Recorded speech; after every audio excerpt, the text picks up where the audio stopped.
నల్గొండ కార్పొరేషన్లో ప్రచారం ఊపందుకుంది. మొత్తం మీద 5వ వార్డు నుంచి పున్నా జ్ఞానేశ్వర్ గణేష్ పోటాపోటీగా ఇక్కడ ప్రచారం ఇస్తున్నారు. ఎమ్మెల్సీ శంకర్ నాయక్తో పాటు మొత్తం కాంగ్రెస్ పార్టీ నేతలంతా కూడా ప్రచారంలో పాల్గొనడం జరిగింది. మొత్తం మీద కార్పొరేషన్ ఏర్పడ్డ తర్వాత కూడా హోరాహోరీగా ప్రచారం ఉంది. తొలి మేయర్ ఎవరు అనేది ఇప్పటికే పోటాపోటీగా ప్రచారం కొనసాగుతుంది. మొత్తం కూడా మొదటిసారిగా మేయర్ అభ్యర్థిని అందరికంటే ముందుగానే మంత్రి కోమటిరెడ్డి వెంకటరెడ్డి అనౌన్స్ చేయడమే కాకుండా అభ్యర్థులందరినీ కూడా ప్రకటించడం, నిన్నటితో నామినేషన్ల పర్వం కూడా ముగిసింది. ఇక ప్రచారానికి 10 రోజుల సమయమే ఉంది కాబట్టి మొత్తం అన్ని వార్డుల్లో కూడా ప్రచారం ఊపందుకుంది. మనతో మాట్లాడడానికి అభ్యర్థి ఉన్నారు.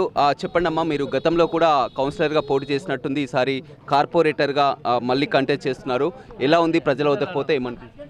నా పేరు జ్ఞానేశ్వరి. గతంలో మా సారు చేసిండు, పున్న గణేష్ చేసారు. అప్పుడు అభివృద్ధి పనులకు మళ్ళీ మాకు అవకాశం ఇచ్చిర్రు మళ్ళీ మంత్రి గారు. ఇప్పుడు మళ్ళీ అభివృద్ధి చేద్దామని చేస్తున్నాము. మళ్ళీ ప్రజలు కూడా మళ్ళీ మాకు సహకరిస్తే ఆశీర్వదిస్తే మళ్ళీ అభివృద్ధి పనులకు మళ్ళీ సహాయం చేద్దామని మళ్ళీ గెలిపించుకోండి మా సహకారం చేస్తారని. ఈ వార్డులో ఎక్కువగా ఏ సమస్యలు ఉన్నాయి? గతంలో మీరు ఏ సమస్యలు పరిష్కరించారు? మళ్ళీ ఇప్పుడు కార్పొరేటర్గా అవకాశం ఇస్తే ఏం చేద్దాం అనుకుంటున్నారు? ఈ వార్డులో చాలా సమస్యలు పెండింగ్లో ఉండే గత 5 సంవత్సరాల క్రితం. 5 సంవత్సరాల నుంచి కూడా మనం మహిళా ప్రాంగణం కానీ డబల్ రోడ్ వేసుకోవడం జరిగింది.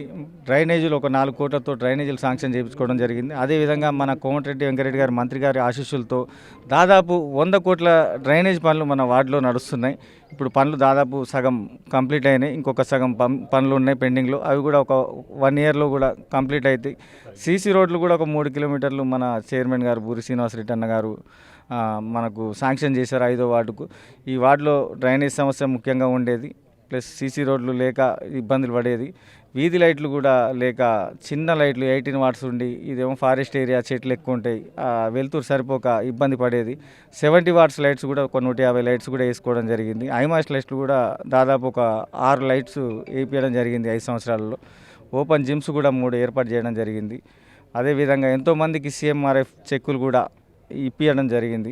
చాలా కరోనా టైంలో కూడా ఒక సంవత్సరం పాటు మొత్తం కూడా ప్రజలకు కూడా సేవా కార్యక్రమంలో కూడా మా వార్డు సభ్యులందరూ కూడా మాతో పాటు కలిసి వచ్చి వాళ్ళకు కరోనా సమయంలో భోజనం సప్లై చేయడం జరిగింది. అదేవిధంగా కార్పొరేట్లో మొత్తం కూడా అభ్యర్థులకు మద్దతుగా ఎమ్మెల్సీ శంకర్ నాయక్ ప్రచారంలో పాల్గొనడం జరిగింది. నల్గొండ కార్పొరేషన్గా ఏర్పాటైంది. మొత్తం కూడా నిన్నటి వరకు నామినేషన్ల పర్వం కూడా ముగిసింది. ఇక మొత్తం హోరాహోరీగా ఉంది. ఆ పోరు ఎలా ఉంది?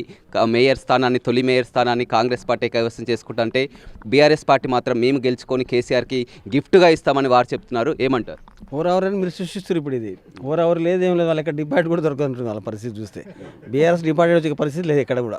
కానీ నల్గొండని మంత్రి గారు కానివ్వండి, కాంగ్రెస్ పార్టీ వచ్చిన తర్వాత చాలా అభివృద్ధి చేసినారు. గతంలో నల్గొండ వేరు, ఇప్పుడు నల్గొండ వేరు. బైపాస్ రోడ్డు ఒకటి, గుట్ట మీద రోడ్డు ఒకటి, తర్వాత ఇప్పుడు ఎల్ఈడి లైట్స్ కానివ్వండి, 12 ట్యాంకులు కట్టి నిరంతరం రోజు నీళ్ళు వచ్చే ప్రక్రియ చేస్తూ ఉన్నారు. ఈ మున్సిపాలిటీలో గతంలో కానీ ఇప్పుడు కానీ కార్పొరేషన్ అయిన తర్వాత, కార్పొరేషన్ అయిందంటే కారణం ఎవరు? మంత్రి గారే కదా, కాంగ్రెస్ ప్రభుత్వమే కదా.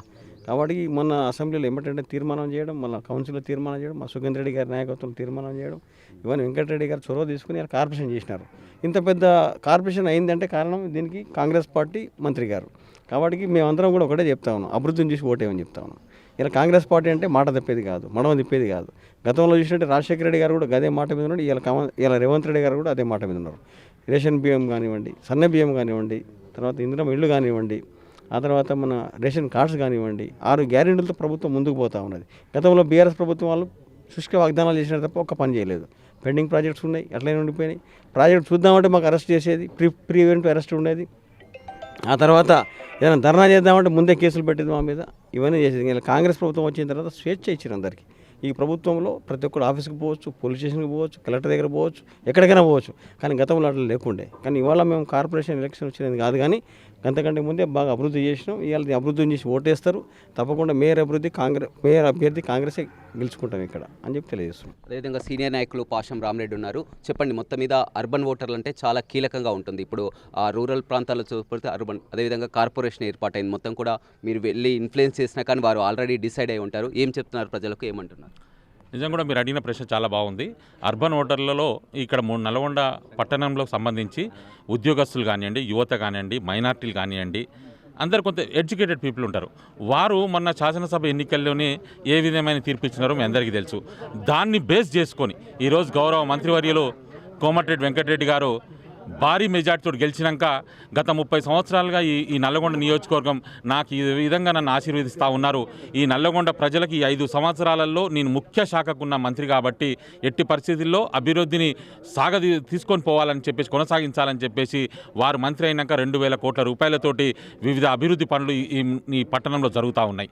అదేవిధంగా అవి కొనసాగించాలనే ఉద్దేశంతో మున్సిపాలిటీని కార్పొరేషన్ చేయగానే ఒక సూపర్ స్మార్ట్ సిటీగా దీన్ని 3 సంవత్సరాలు రాబోయే 3 సంవత్సరాలలో ఎట్టి పరిస్థితుల్లో కూడా ఒక తెలంగాణ రాష్ట్రంలోనే ఒక ఆదర్శ కార్పొరేషన్గా నిలబెట్టాలనే వారి ఉద్దేశానికి పట్టణ ప్రజలు చాలా బ్రహ్మరథం పడతా ఉన్నారు. కేసీఆర్ దత్తత తీసుకోవడంతో నల్గొండ పట్టణం అభివృద్ధి చెందింది. కానీ కాంగ్రెస్ పార్టీ అధికారంలో వచ్చి మంత్రి కోమటిరెడ్డి వెంకటరెడ్డి వచ్చినాక ఎలాంటి డెవలప్ జరగలేదని కూడా వారు ప్రధాన అస్త్రంగా తీసుకున్నారు. చాలా గొప్పగా చెప్తా ఉన్నారు మీరు కూడా. ఏంటంటే నిజంగా కూడా వారు ఆ రోజు దత్తత తీసుకున్న గ్రామాలలో గజ్వేల్, మెదక్, సిద్దిపేట అవి చూడాలా.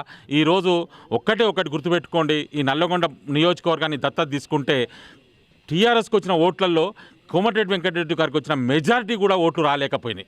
దానికే నిదర్శనం ఇవాళ ప్రజలు ఎంతమంది మేధావులు ఇవాళ నిజంగా కూడా ఎంత ఎడ్యుకేటర్స్ ఉండి నల్లగొండ పట్టణంలో వారికి అది చూసుకొని తెలుసుకోవాలా. ఎక్కడ కూడా రైల్వే ట్రాక్ నుంచి పెద్దగడియార వరకు రోడ్ ఎక్స్పాన్షన్ చేసి తప్ప అభివృద్ధి అనేది శూన్యం. చూడొచ్చు, మొత్తం మీద హోరాహోరీగా ప్రచారం అయితే కొనసాగుతుంది. కాలనీలలో మొత్తం కూడా 5వ వార్డు మద్దతుగా అంతా కూడా ప్రచారంలో పాల్గొంటున్నటువంటి పరిస్థితి అయితే కనిపిస్తుందని చెప్పవచ్చు. పోటాపోటీగా మొత్తం కార్పొరేషన్ ఏర్పడ్డాక 48 వార్డులు ఉన్నాయి. కార్పొరేషన్లో తొలి మేయర్ ఎవరనేది కూడా ముందుగానే అభ్యర్థిని ప్రకటించుకోవడం, 48 వార్డులలో అత్యధిక స్థానాలు గెలుచుకొని కూడా ఒక నల్గొండని ఒక స్మార్ట్ సిటీగా తీర్చిదిద్దుతామని కూడా వారంతా ప్రచారాస్త్రంగా తీసుకొని ముందుకు వెళ్తున్నటువంటి పరిస్థితి నల్గొండలో కనపడుతుంది. రవితో రమేష్, బిగ్ టీవీ, నల్గొండ.